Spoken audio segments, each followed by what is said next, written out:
Some time ago, 3 small stupas were quietly placed in a simple rural setting. There was no grand plan, no sense of scale, just a beginning. The ground was prepared, a base was formed, each stupa was placed one by one. Following traditional ritual, they were carefully consecrated. They were carried across distance, guided gently into place.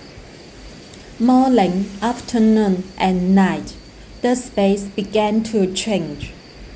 What stands here now is not only a structure, but a quiet trace. That something like this can exist in the world. And from here, the path continues.